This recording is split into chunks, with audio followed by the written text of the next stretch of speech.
नमस्कार। आज हम कर्म संज्ञा विधायक गतिबुद्धि प्रत्यवसानार्थ शब्द कर्मा कर्म काणा मणिकर्ता सणौ इस सूत्र पर विचार करेंगे। इस सूत्र में 5 पद हैं, जिनमें से गतिबुद्धि प्रत्यवसानार्थ शब्द कर्मा कर्म काणाम यह षष्ठी बहुवचनांत है। अणि यह लुप्त सप्तम्यंत पद है। कर्ता यह प्रथमा एक वचनांत है। सह ये भी प्रथमा एक वचनांत है। णौ यह सप्तमी एक वचनांत है। इस प्रकार इस सूत्र में 5 पद हैं। गतिबुद्धि प्रत्यवसानार्थ शब्द कर्मा कर्मकाणाम यह समस्त पद है। इसमें समास पर हम विचार करते हैं।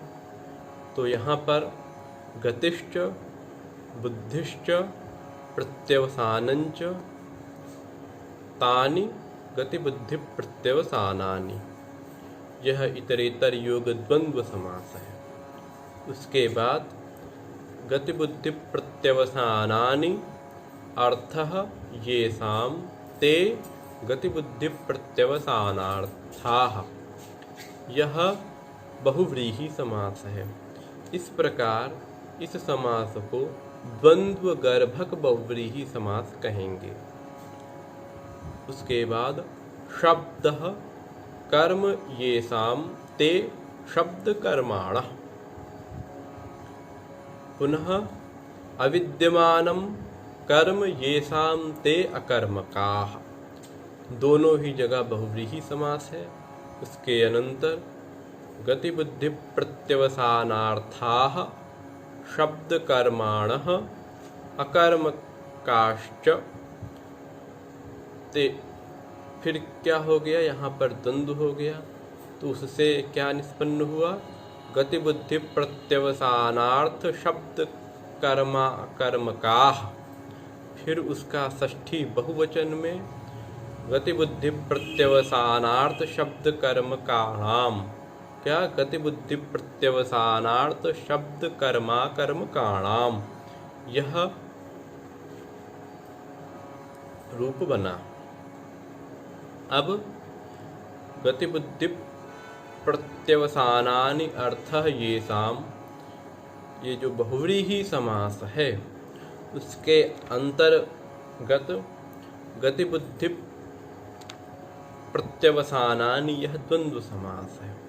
तो उस द्वंद्व के अनंतर जो अर्थ शब्द के साथ बहुव्रीहि समास किया गया है उस द्वंद्वांत अर्थ पद का द्वंद्व घटक प्रत्येक पद के साथ द्वंद्वादौ द्वंद्व मध्ये द्वंद्वान्ते श्रूयमाणं पदम प्रत्येकम अभिसंबध्यते। इस न्याय से प्रत्येक के साथ अन्वय हो जाता है, जिससे गत्यर्थक, बुद्ध्यर्थक और प्रत्यवसानार्थक शब्द कर्मक और अकर्मक इन धातुओं के अण्यन्तावस्था के कर्ता को ण्यन्तावस्था में कर्म संज्ञा होती है। यह सूत्रार्थ निष्पन्न होता है। यहाँ पर शब्द कर्मक में जो कर्म पद है वह कर्म कारक का बोधक है। अर्थात शब्द कर्म कारक है जिनका ऐसी जो धातुएं, और अकर्मक में भी कर्म पद जो है वह कर्म कारक का बोधक है। इसलिए अविद्यमान है कर्म जिनका ऐसी जो धातुएं। ठीक, तो इस प्रकार अर्थ हुआ गत्यर्थक, बुद्ध्यर्थक, प्रत्यवसानार्थक, शब्द कर्मक और अकर्मक धातुओं के जो अण्यन्तावस्था का कर्ता उसकी ण्यन्तावस्था में कर्म संज्ञा होती है। अब यहाँ पर ऋणतावस्था क्या चीज है? तो देखिए कि एक सूत्र है हेतुमति च। इस सूत्र से हेतु अर्थात प्रयोजक अर्थ में धातु से ऋच प्रत्यय होता है। प्रयोजक का अर्थ होता है प्रेरक, जो प्रेरणा दे। जैसे गम धातु है, तो इससे जब हम लट लकार लाते हैं तो क्या प्रयोग बनता है? गच्छति, अर्थात जाता है। और जब हम गम धातु से ऋच प्रत्यय कर देते हैं तो बन जाता है गमी। क्या बन जाता है? गमी। फिर उससे जब हम लट लाते हैं, क्योंकि ये जो गमी है, जो ऋच प्रत्यय हुआ है, उस ऋच प्रत्यय विशिष्ट गमी की सनाद्यंता धातव से धातु संज्ञा हो जाती है, इसलिए पुनः उससे लट लकार आता है। फिर उसके स्थान पे तिबादी प्रत्यय करने पर गमयति रूप बनता है। तो ऋच रहित जो रूप बना वह गच्छति, और ऋच विशिष्ट रूप क्या बना? गमयति। तो गच्छति का अर्थ है जाता है, और गमयति का अर्थ है जाने के लिए प्रेरित करता है, अर्थात भिजवाता है।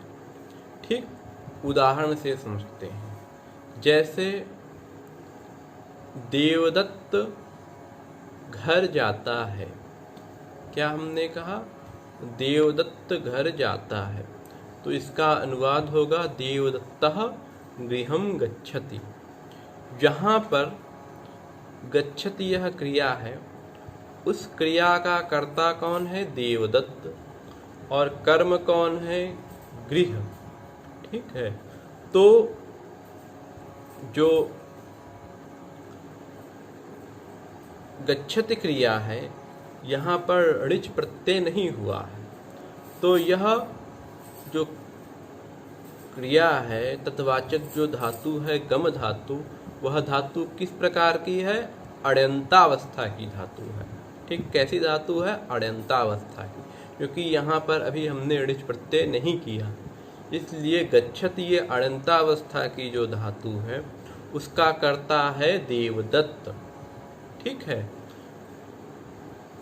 अब हम जब ऐसा, तो इससे वाक्य का अर्थ क्या होता है? देवदत्त घर जाता है, और यज्ञदत्त देवदत्त को घर भिजवाता है ना? तो देवदत्त क्या कर रहा है? यज्ञदत्त को घर जाने के लिए प्रेरित कर रहा है ना? देवदत्त यज्ञदत्त को घर जाने के लिए प्रेरित कर रहा है। तो जो देवदत्त प्रेरित कर रहा है, तो देवदत्त क्या हो गया? प्रेरक, है ना? और किसको प्रेरित कर रहा है? यज्ञदत्त को। तो जिसको प्रेरित कर रहा है वह क्या हो गया? उसी को प्रयोज्य कहते हैं। जिसको प्रेरित कर रहा है उसको प्रयोज्य, और जो प्रेरित कर रहा है उसको प्रयोजक। ठीक है।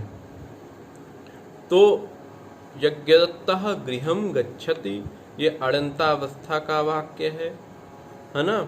इसमें जो गच्छति है अण्यन्तावस्था की क्रिया है, उसका कर्ता है यज्ञदत्त।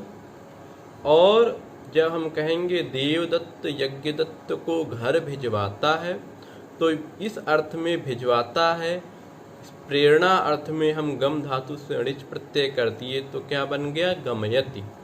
अब देखिए कि जो अण्यन्तावस्था गच्छति धातु थी, है ना, गम धातु थी, उसका जो रूप बना था गच्छति, उसका जो अण्यन्तावस्था का कर्ता यज्ञदत्त है, उसकी जो है जब हम ऋणतावस्था कर देंगे, ऋच प्रत्यय कर देंगे, तो गमयति बन जाएगा। तो उस गमयति के प्रयोग होने पर उसकी क्या हो जाएगी? यज्ञदत्त की कर्म संज्ञा हो जाएगी।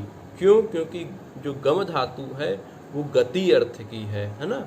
गति अर्थ की वाचक धातु है, इसलिए इस धातु का जब हम प्रयोग करेंगे तो उससे ऋच प्रत्यय जब होगा तो उस ऋच प्रत्यय होने पर जो अणंतावस्था का कर्ता यज्ञदत्त है उसकी ऋच प्रत्यय करने पर उसकी क्या हो जाएगी, कर्म संज्ञा हो जाएगी। ठीक, तो उसमें कर्म संज्ञा होने पर द्वितीया विभक्ति हो जाएगी। इस प्रकार अब जो प्रेरणा दे रहा है, जो प्रेरक है कौन, देवदत्त, उसमें जो है प्रथमा हो जाती है प्रातिपदिकार्थ में। यह हमने अनभिहिते सूत्र पे बताया था। तो यहाँ जब गमयति प्रयोग करते हैं तो यहाँ पे जो टिप प्रत्यय है उस टिप प्रत्यय के द्वारा किसको कहा जाएगा, जो प्रयोजक करता है। तो इसलिए प्रयोजक कर्ता उक्त हो गया तो उसमें प्रथमा हो गई। ठीक है, और जो प्रयोज्य करता है उसकी कर्म संज्ञा हो करके उसमें द्वितीया हो गई। इस प्रकार देवदत्तः यज्ञदत्तम गृहम गमयति। क्या, देवदत्तः यज्ञदत्तम गृहम गमयति। ठीक है, ये प्रयोग बनता है। तो इस यहाँ पर दो कर्म हो जाते हैं, एक गृह कर्म है और दूसरा यज्ञदत्त। तो जो गृह कर्म है उसकी जो है कर्तुरीप्सित तमम इस सूत्र से कर्म संज्ञा होती है, और जो प्रयोजक कर्ता कौन है, देवदत्त, प्रयोज्य कर्ता कौन है, यज्ञदत्त। तो जो प्रयोज्य करता है यज्ञदत्त उसकी जो कर्म संज्ञा होती है वो किससे होती है, गतिबुद्धि इस सूत्र से होती है। ठीक है, तो इस प्रकार इसमें इस वाक्य में दो कर्म हो गए। अब हम इस सूत्र में जो उदाहरण हैं उन पर विचार करते हैं। तो यहाँ पर कौन कौन से धातुएं हैं, गत्यर्थक, बुद्ध्यर्थक, प्रत्यवसानार्थक। प्रत्यवसान का अर्थ है भक्षणार्थक। तो गत्यर्थक, बुद्ध्यर्थक और भक्षणार्थक शब्द कर्मक और अकर्मक। तो इन जो 5 धातुएं हैं, है ना, उनका क्रमशः उदाहरण एक श्लोक के रूप में प्रस्तुत किया गया है, जो इस प्रकार है।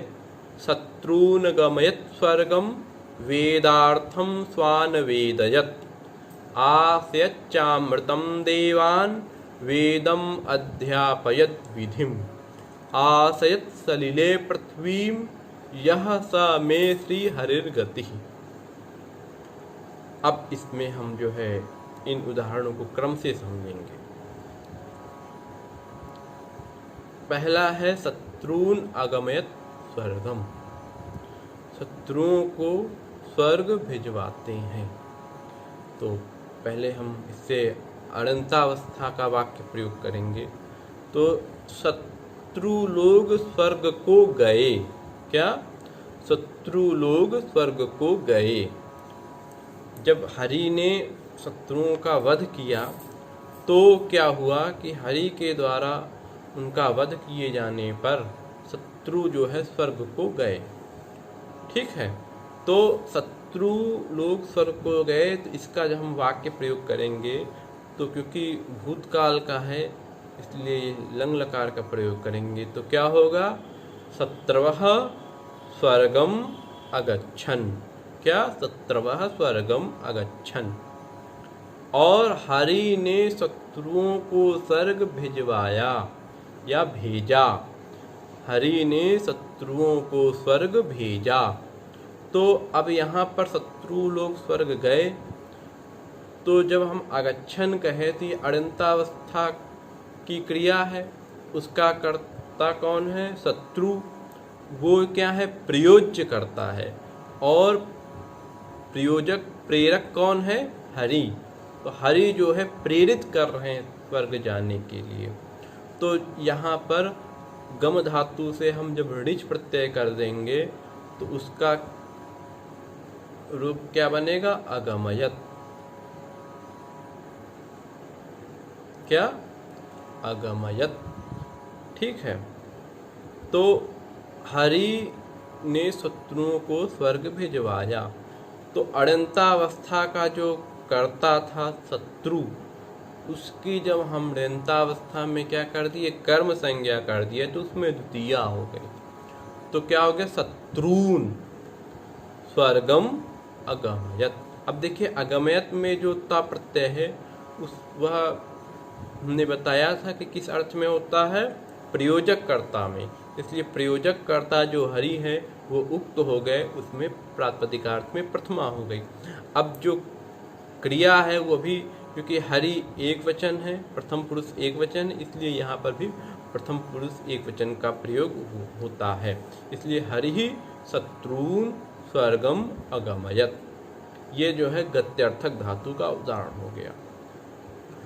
उसके बाद बुद्ध्यर्थक, क्या, बुद्ध्यर्थक, बुद्ध्यर्थक मतलब ज्ञानार्थक। तो गम धातु जो है गति अर्थ की है।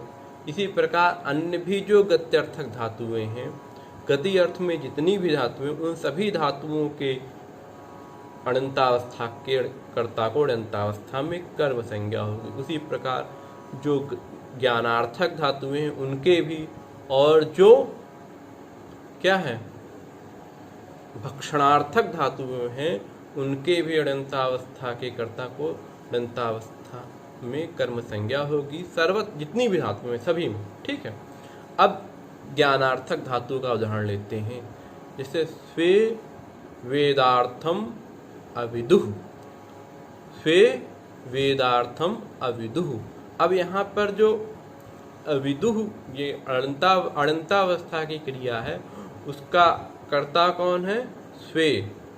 ठीक, तो जब हम यहाँ पर हरि ने उनको वेद का ज्ञान करवाया, जब ऐसा हम प्रयोजक का प्रयोग करेंगे तो वहाँ क्या हो जाएगी, विद धातु जो ज्ञानार्थक है उससे जो है कौन ऋच प्रत्यय हो जाएगा, तो क्या प्रयोग बनेगा, लंग लकार में अवेदयत। तो हरि ही स्वान वेदार्थम अवेदयत। तो जो स्वे जो अणंतावस्था के कर्ता थे उनकी अणंतावस्था में कर्म संज्ञा हो गई, तो क्या बन गया, स्वान। ठीक है, स्वः स्वौ स्वे स्वम स्वौ स्वान। ठीक, तो हरि ही स्वान वेदार्थम अवेदयत, हरि ने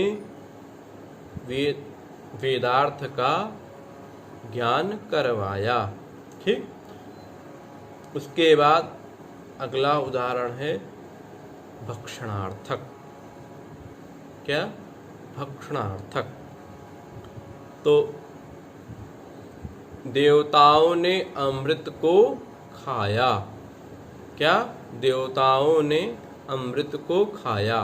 तो देवाः अमृतम आश्नन, क्या, देवाः अमृतम आश्नन। और हरि ने देवताओं को क्या किया, अमृत पिलवाया, खिलवाया, अर्थात हरि ने उनको खाने के लिए प्रेरित किया। तो जब हम इस प्रकार का प्रयोग करेंगे तो यहाँ पर क्या हो जाएगा, ऋच प्रत्यय हो जाएगा। तब क्या बन जाएगा, लंग लकार में आश्रयत। क्या बनेगा, लंग लकार में आश्रयत। तो अब यहाँ पर जो आश्नन, इस अड़ंतावस्था का जो कर्ता था देव, उसकी जो है अड़ंतावस्था में क्या हो गई, कर्म संज्ञा हो गई। ठीक है, तो ये किस प्रकार का कर्ता हो गया, ये प्रयोज्य कर्ता हुआ, इसको प्रेरित किया जा रहा है। ठीक है, किसके द्वारा, हरि के द्वारा। तो हरि प्रयोजक कर्ता हो गया। तो इसमें जब द्वितीया हो गई, अड़ंतावस्था का जो कर्ता है देव, उसकी अड़ंतावस्था में कर्म संज्ञा होकर के द्वितीया हो गई, तो क्या बन गया, हरि देवान अमृतम आश्रयत। ठीक है, उसके बाद आगे विधि ने, अब देखिए गत्यर्थक हो गया, बुद्ध्यर्थक हो गया, प्रत्यवसानार्थक हो गया। अब शब्द कर्म, शब्द है कर्म कारक जिन धातुओं का।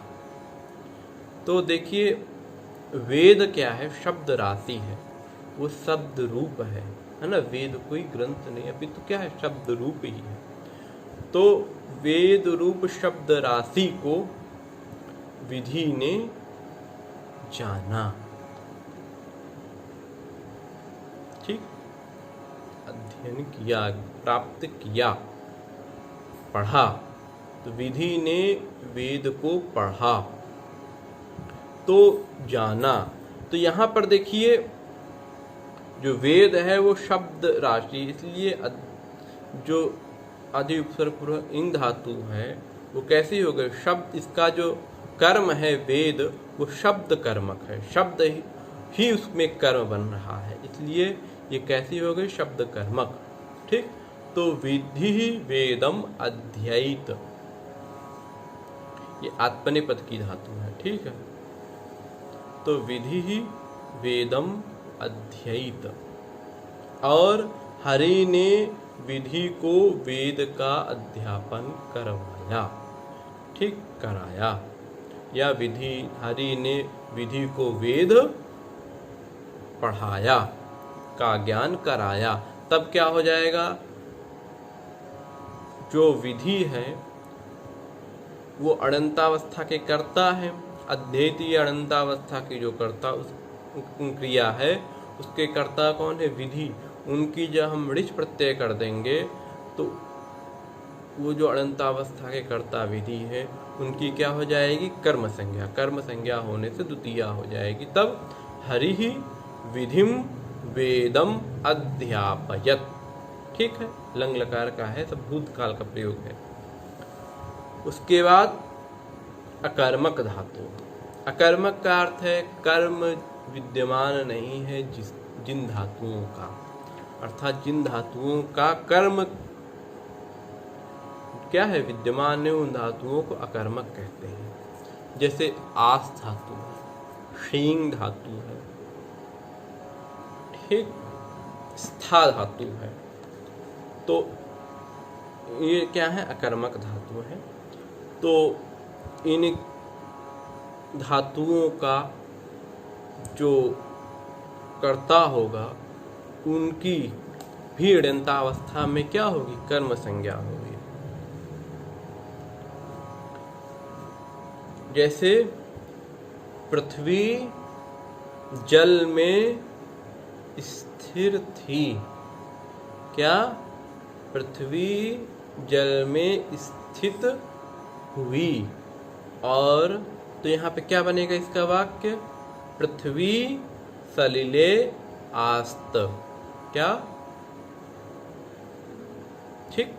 और जब हम हरि ने जल में पृथ्वी को स्थिर किया, क्या, हरि ने जल में पृथ्वी को स्थिर किया, ठीक है। जब पृथ्वी को नीचे लेके चला गया था तो भगवान हरि ने क्या किया, उस राक्षस से ला करके जो है कूर्म रूप धारण करके उसको पुनः स्थापित किया। तो हरि जो पृथ्वी है वो जल में स्थिर हुई, तो आस्त क्रिया जो अनंतावस्था की क्रिया है उसका जो कर्ता कौन है, पृथ्वी, उसकी अनंतावस्था में कर्म संज्ञा हो गई। तो क्या बन गया, हरि ही सलिले पृथ्वीम आसयत, हरि ही सलिले पृथ्वीम आसयत। इस प्रकार से हमने इन उदाहरणों को जाना। इस सूत्र के जो उदाहरण थे हमने सारे उदाहरणों को जाना, ठीक है। अब देखिए कि जो धातुएं पढ़ी गई हैं इसमें कौन कौन सी, गत्यर्थक, बुद्ध्यर्थक, प्रत्यवसानार्थक, शब्द कर्मक और कर्मक। इन्हीं धातुओं के अणंतावस्था के कर्ता को अणंतावस्था में कर्म संज्ञा होगी। यदि इससे अतिरिक्त अन्य कोई धातु है तो उस धातु के अणंतावस्था के कर्ता को अणंतावस्था में कर्म संज्ञा का विधान नहीं किया जाएगा। उदाहरण के लिए जैसे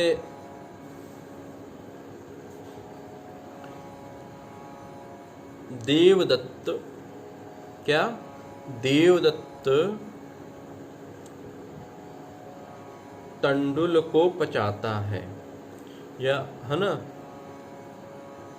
देवदत्त चावल को पकाता है। तो देवदत्तः ओदनम पचति। ओदन जो है पके हुए को कहते हैं और तंडुल कच्चे को कहते हैं। जो भात होता है उसको ओदन और जो कच्चा चावल है उसको तंडुल। तो देवदत्त ओदन पकाता है, तो देवदत्तः ओदनम पचति। तो यहाँ पचति जो है अनंतावस्था का कर्ता है, और उसका अनंत है ना, पचति अनंतावस्था की क्रिया, उसका कर्ता कौन है? देवदत्त। अब यज्ञदत्त देवदत्त से चावल पकवाता है, अर्थात देवदत्त यज्ञदत्त को चावल पकान बनाने के लिए प्रेरित करता है। तो यहाँ पर जब हम प्रयोजक अर्थ में ऋच प्रत्यय कर देंगे तो पच धातु से जब ऋच प्रत्यय हो जाएगा तो क्या बन जाएगा? पाच। क्या बन जाएगा? पाच। तो उसका जब हम लट लकार बनेंगे तो क्या बनेगा? पाचयति। क्या बनेगा? पाचयति। तो अब हम वाक्य क्या होगा कि देवदत्त, हमने बोला देवदत्त यज्ञदत्त से चावल पकवाता है। तो देखिए यहाँ पर जब ऋच प्रत्यय करके, प्रयोजक अर्थ में ऋच प्रत्यय करके पाचयति का प्रयोग करेंगे, तब ये जो पाचयति जो धातु है ना, पच धातु जो है ये क्या है? पकाना अर्थ में है। तो ना ही ये जो है गत्यर्थक है, ना ही बुद्ध्यर्थक है, ना ही भक्षणार्थक है, ना ही शब्द कर्मक है और ना ही अकर्मक है। इसलिए इस धातु का जो अण्यन्तावस्था का कर्ता है उसकी अण्यन्तावस्था में कर्म संज्ञा नहीं होगी। तब क्या होगी? कर्म संज्ञा नहीं होगी। तो हमने अभी आपको बताया कि जब पांच धातु बन गई तो उससे हम लट लकार लाते हैं, तिप प्रत्यय करते। तो ये तिप प्रत्यय किस कर्ता को कहेगा? प्रयोजक कर्ता को। प्रयोजक माने जो प्रेरक करता है, ठीक है। तो जब प्रेरक कर्ता को कहेगा तो एक जो है प्रयोज्य कर्ता हो गया और एक प्रयोजक कर्ता हुआ। तो जो तिप प्रत्यय है वो प्रयोजक कर्ता को कह रहा है, जो प्रेरक है। तो जो प्रयोज्य कर्ता है वो कर्ता क्या हो जाएगा? अनुक्त हो जाएगा। प्रत्यय है तिप प्रत्यय, वो जो प्रयोजक कर्ता को कहेगा तो जो प्रयोज्य करता है वो भी अनुक्त हो जाएगा और जो कर्म है वो भी अनुक्त हो जाएगा। इसलिए अनुक्त कर्म में द्वितीया हो जाएगी और अनुक्त कर्ता में कौन सी विभक्ति होती है? तृतीया। किस सूत्र से? कर्तिकरणयोस् तृतीया। अनुक्त कर्ता और करण में तृतीया विभक्ति होती है। तो इस सूत्र से, क्योंकि ये जो प्रयोज्य करता है वो अनुक्त है तो उसमें तृतीया हो गई, तो क्या बन गया? यज्ञदत्तः देवदत्तेन ओदनम पाचयति। क्या बन गया? यज्ञदत्तः देवदत्तेन ओदनम पाचयति। अब यहाँ पर यह प्रश्न उठता है कि सूत्र में अणिकर्ता ऐसा क्यों कहा, अर्थात अण्यन्तावस्था के कर्ता को अण्यन्तावस्था में कर्म संज्ञा होती है, ऐसा क्यों कहा? ऐसे कह देते कि गत्यर्थक, बुद्ध्यर्थक, प्रत्यवसानार्थक, शब्द कर्मक, अकर्मक, इन अण्यन्तावस्था की धातुओं का जो प्रयोज्य करता है उनकी कर्म संज्ञा होती है। इस प्रकार कहने पर दोष होता है। कैसे? जैसे हमने कहा कि यज्ञदत्त घर जाता है तो यज्ञदत्तः गृहं गच्छति। क्या? यज्ञदत्तः गृहं गच्छति। फिर देवदत्त यज्ञदत्त को घर भिजवाता है। देवदत्त यज्ञदत्त को घर भिजवाता है। तो यहाँ पे जो देवदत्त है वह प्रेरक करता है, प्रयोजक करता है, और जो यज्ञदत्त है वह प्रयोज्य करता है। तो जब यहाँ पे हृदयंत गम धातु का प्रयोग किए तो उसका जो प्रयोज्य करता है उसकी कर्म संज्ञा होकर के द्वितीया हो गई। तो क्या बन गया? देवदत्तः यज्ञदत्तम गृहम गमयति। अब कह रहे हैं कि विष्णुमित्र देवदत्त के द्वारा यज्ञदत्त को घर भिजवाता है, अर्थात यज्ञदत्त घर जा रहा है, उसको घर जाने के लिए प्रेरित कर रहा है देवदत्त, और उस देवदत्त को प्रेरित कर रहा है कौन? विष्णुमित्र, है ना। तो विष्णुमित्र प्रेरित कर रहा है देवदत्त को, देवदत्त प्रेरित कर रहा है यज्ञदत्त को। तो देखिए कि यहाँ इस तरह जब होगा तो जो विष्णुमित्र है वह प्रयोजक हो जाएगा, क्योंकि वह प्रेरित कर रहा है। लेकिन जो देवदत्त है वो किसको प्रेरित कर रहा है? यज्ञदत्त, तो वो प्रयोजक हुआ। लेकिन विष्णुमित्र के द्वारा उसको जो है प्रेरित किया जा रहा है, इसलिए वो प्रयोज्य भी हुआ। ठीक है। इस अवस्था में अगर हम अड़ंतावस्था के कर्ता को ऐसा न कहते तो देखिए कि जब हमने कहा देवदत्तः यज्ञदत्तम गृहम गमयति, तो इस अवस्था में जो गमयति है यह अड़ंतावस्था का कर्ता है, अड़ंतावस्था की क्रिया है। उसका कर्ता कौन है? देवदत्त। तो वो जो अड़ंतावस्था का कर्ता देवदत्त है उसकी पुनः जब हम ऋच प्रत्यय करेंगे उससे, तब पुनः क्या होने लगेगी? पुनः कर्म संज्ञा होने लगेगी, लेकिन होती नहीं, है ना। तो इसलिए यहाँ पे अड़ंतावस्था कह दी। तो जब अड़ंतावस्था कह दिए तब जो है जो देवदत्त है वह अड़ंतावस्था का कर्ता नहीं है, अपितु अड़ंतावस्था का कर्ता है। वह प्रयोज्य कर्ता होने पर भी वह अड़ंतावस्था का करता है, न कि अड़ंतावस्था का। इसलिए उसकी कर्म संज्ञा नहीं होती। जब उसकी कर्म संज्ञा नहीं होती तो क्या होगी? वह उसकी, क्योंकि वो प्रयोज्य करता है, उसकी जो है कर्षि संज्ञा रहेगी। और जब हम विष्णुमित्र देवदत्त के द्वारा यज्ञदत्त को घर भिजवाता है तो यहाँ पर जो अड़ंतावस्था का कर्ता है यज्ञदत्त, उसकी कर्म संज्ञा हो गई, और जो अड़ंतावस्था का प्रयोज्य करता है देवदत्त, उसकी कर्षि संज्ञा हो गई, और जो विष्णुमित्र है मुख्य प्रयोजक कर्ता, उस कर्ता को गमयति का तिंग प्रत्यय कहेगा, तो वह उक्त हो गया, तो उसमें प्रातिपदिकार्थ में प्रथमा हो गई।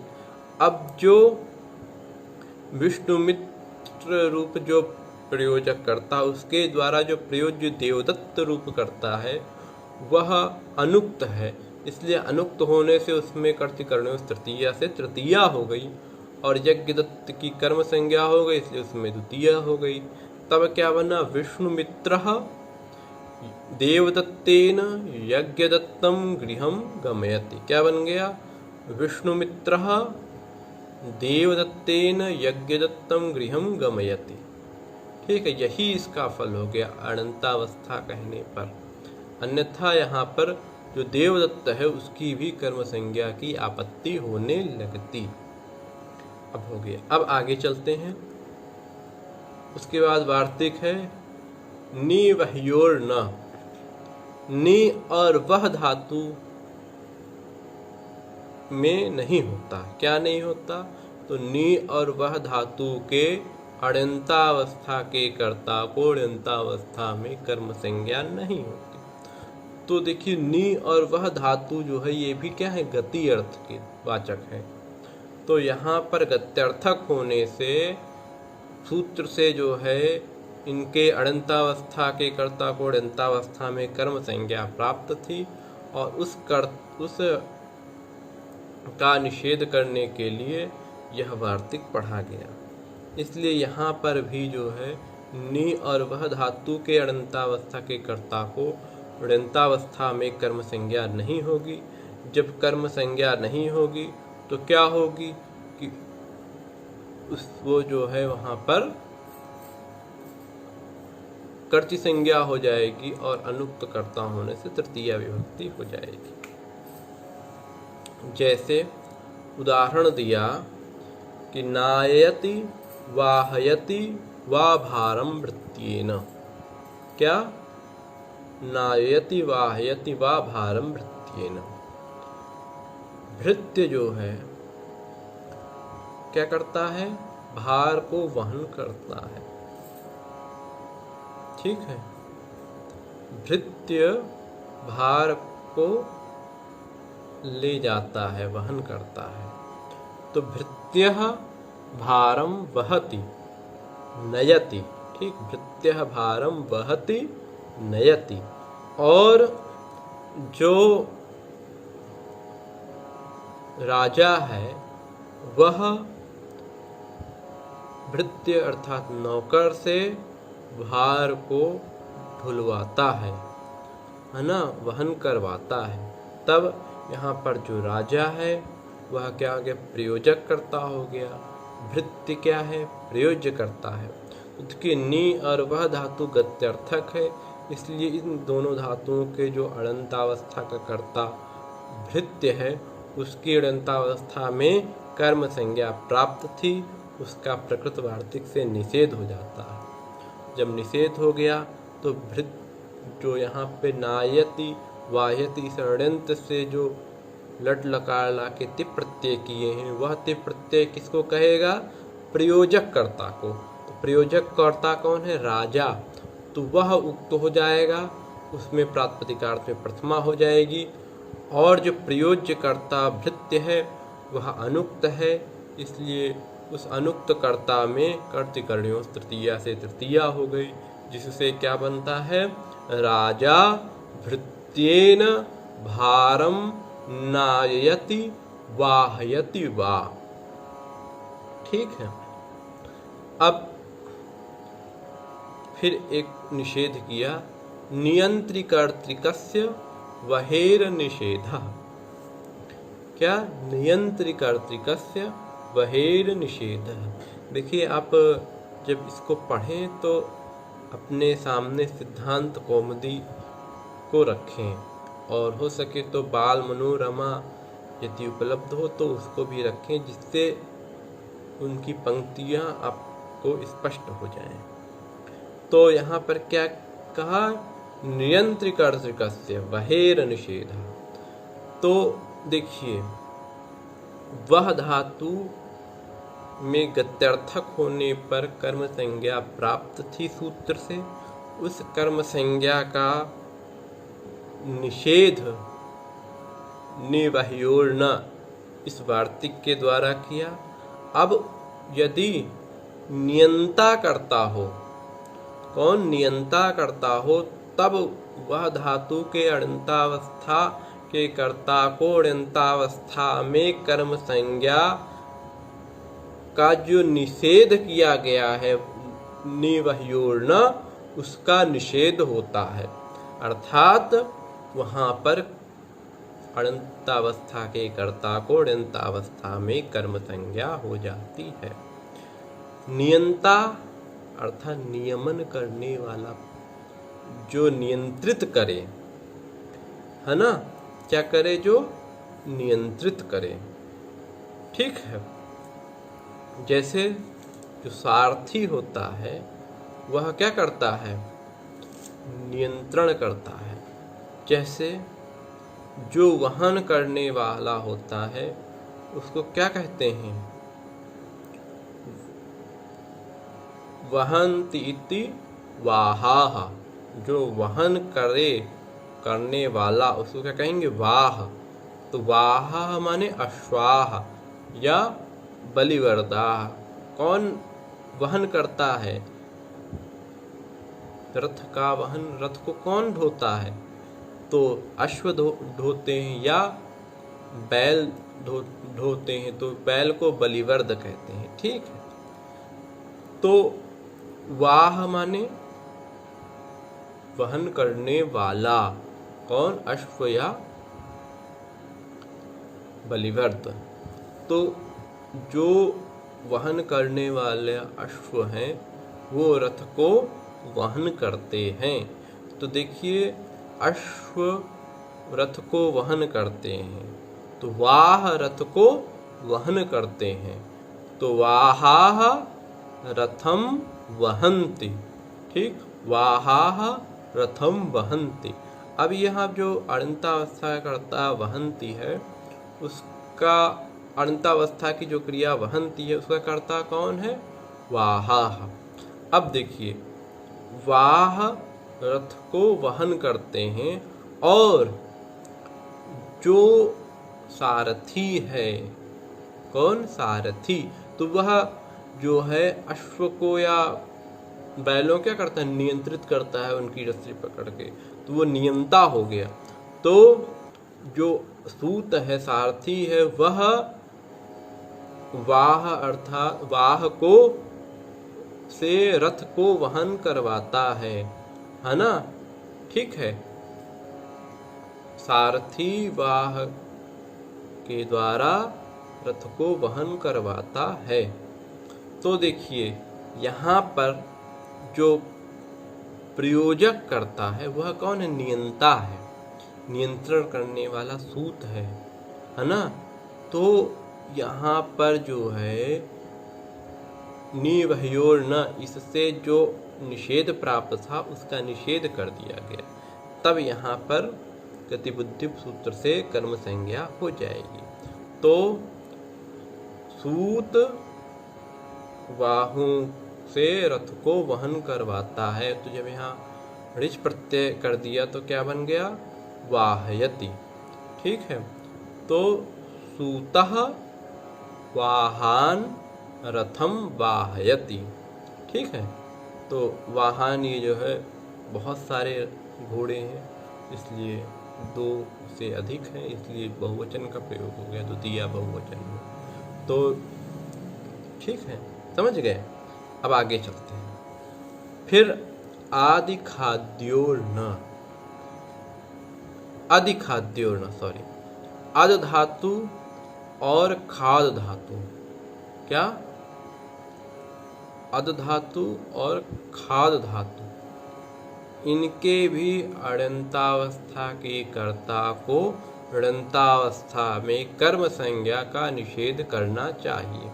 तो देखिए, अद भक्षणे हैं, खाद भी, तो यहाँ पे भक्षणार्थक होने के कारण अद और खाद धातु के अड़ंतावस्था के कर्ता को ऋणतावस्था में सूत्र से कर्म संज्ञा प्राप्त थी, उस कर्म संज्ञा का निषेध किया गया।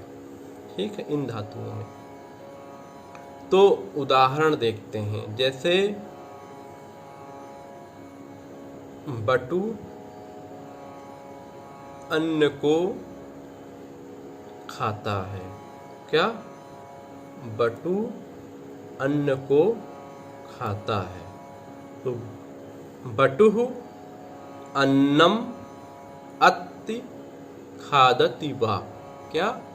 बटुः अन्नम अत्ति खादति वा। और गुरु बटु को अन्न खाने के लिए प्रेरित करता है। तो यहाँ पर देख लीजिए कि पूर्व सूत्र से अणंतावस्था जो आदि है ना, जो अणंतावस्था के कर्ता हैं, कौन? बटु, उनकी जब अद धातु से ऋच प्रत्यय कर दिए तो आदि बन गया, है ना, खादि बन गया। तो आदि और खादि अड़ंत धातु हो गई, तो आदयति खादयति बन गया। तो अड़ंतावस्था के जो कर्ता बटु हैं, उनकी अड़ंतावस्था जब आदयति खादयति का प्रयोग किए तो उनकी प्रकृति सूत्र से कर्म संज्ञा प्राप्त थी, उसका निषेध कर दिया गया।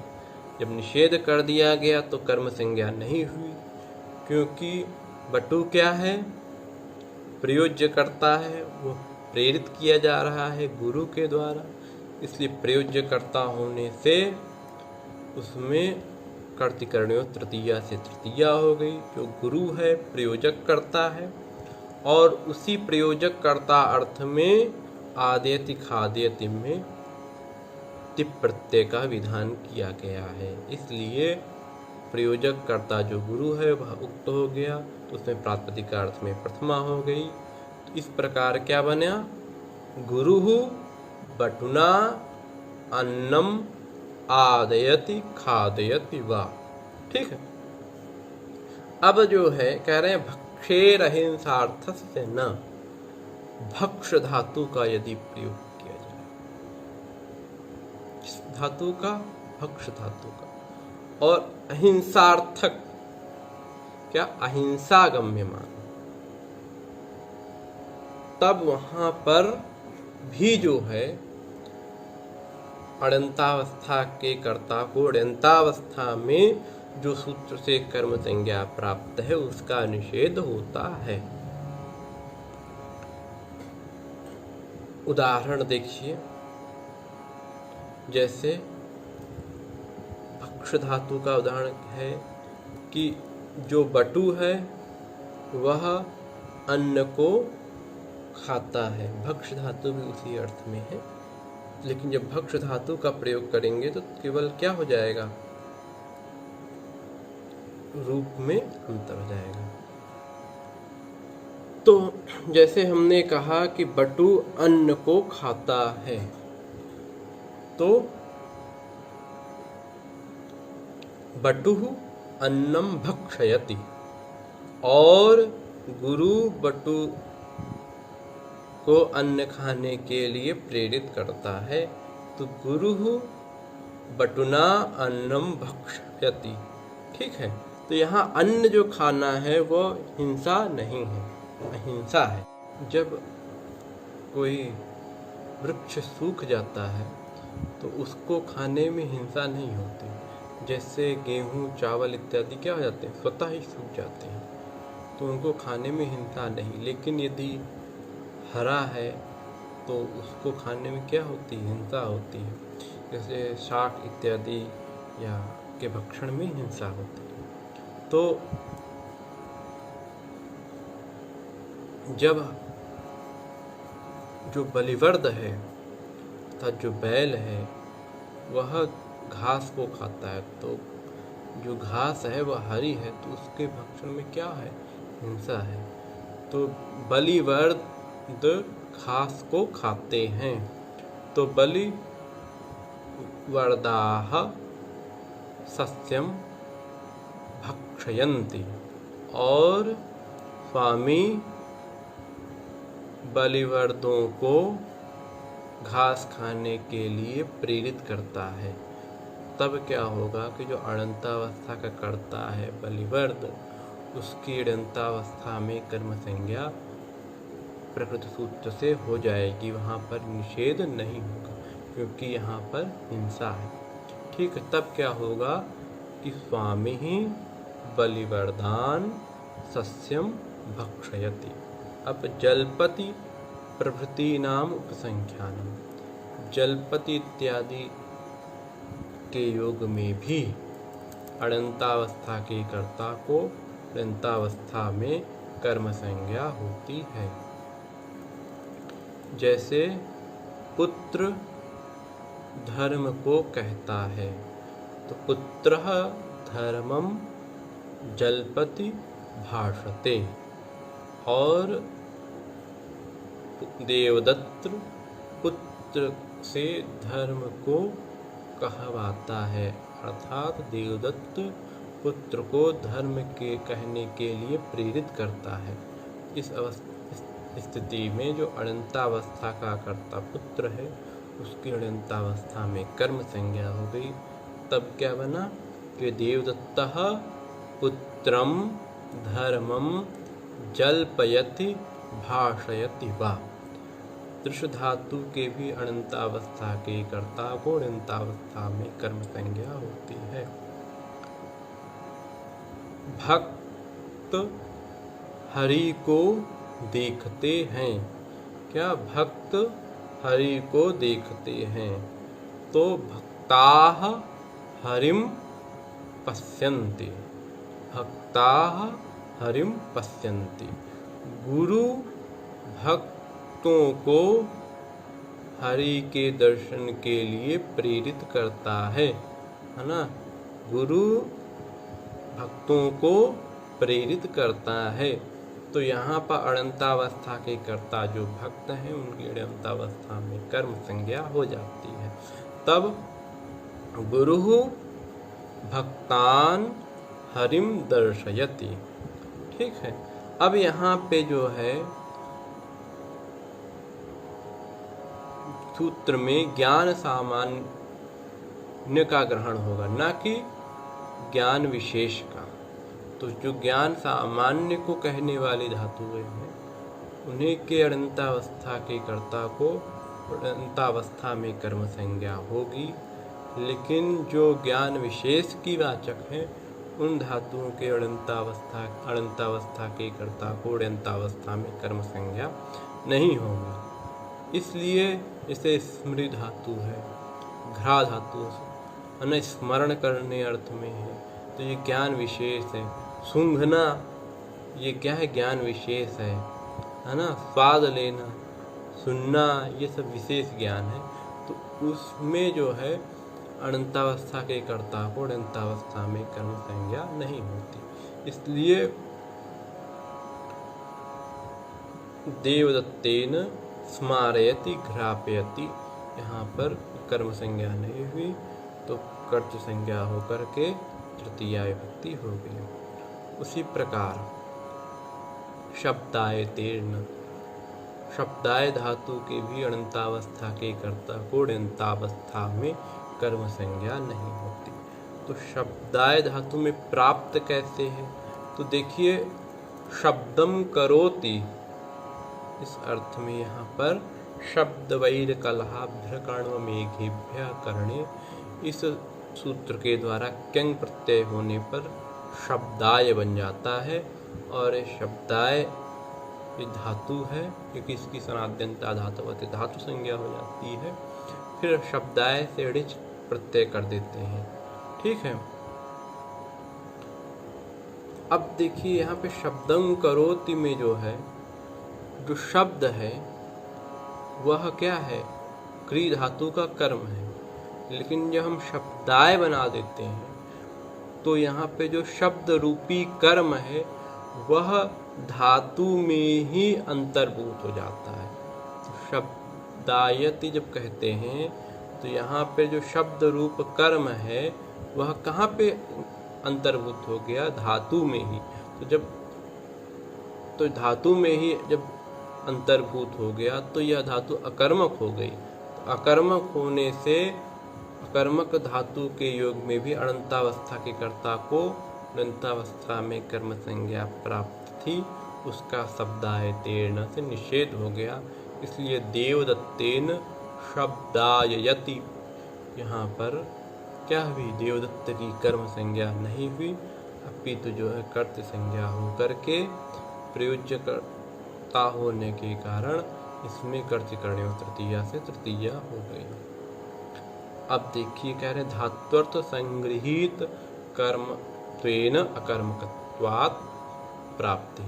तो शब्दाय जो है यहाँ पर हमने बताया कि जो कर्म है, शब्द रूपी कर्म है, वो धातु में ही क्या हो गया? धात्वर्थ में ही संग्रहित हो गया। इसलिए वो जो शब्दाय धातु हुई क्या हो गई? अकर्मक हो गई। इसलिए अकर्मक होने के कारण यहाँ प्राप्ति थी, उसका निषेध कर दिया गया। अब कह रहे हैं येषाम देश कालादि भिन्नम कर्म न संभवति ते अत्र कर्मकाः। देखिए न तो अविवक्षित कर्माणोपि, जब किसी धातु के प्रयोग करने पर यदि हम उसके कर्म का प्रयोग नहीं करते हैं तो उस धातु को भी अकर्मक के रूप में स्वीकार किया जाता है। लेकिन यहाँ पर अकर्मक के द्वारा जिनका देश काल आदि से कर्म संभव नहीं है उन्हीं का ग्रहण होगा, न कि जहाँ पर कर्म का प्रयोग न किया गया हो, अर्थात कर्म अविवक्षित हो, उस प्रकार की अकर्मक धातुओं का ग्रहण नहीं होगा। ठीक है, इसलिए मासम आसयति देवदत्तम, तो यहाँ पर आस धातु का मास काल से अतिरिक्त कर्म संभव नहीं है, इसलिए आस धातु क्या है, सर्वथा अकर्मक है और इसके अणंतावस्था के कर्ता को अणंतावस्था में कर्म संज्ञा हो जाने पर देवदत्त में द्वितीय विभक्ति हो जाती है। लेकिन जैसे पच धातु है तो पच धातु में तंडुलम पचति या ओदनम पचति, भोजनम पचति, तो इनमें क्या है, कर्म संभव है, ये सकर्मक धातुएं हैं। लेकिन यदि हम कहें पचति, है ना, देवदत्तः पचति, इतना ही प्रयोग करें, कर्म का प्रयोग न करें, तो यहाँ पर हमने क्या कि कर्म की अविवक्षा कर दी।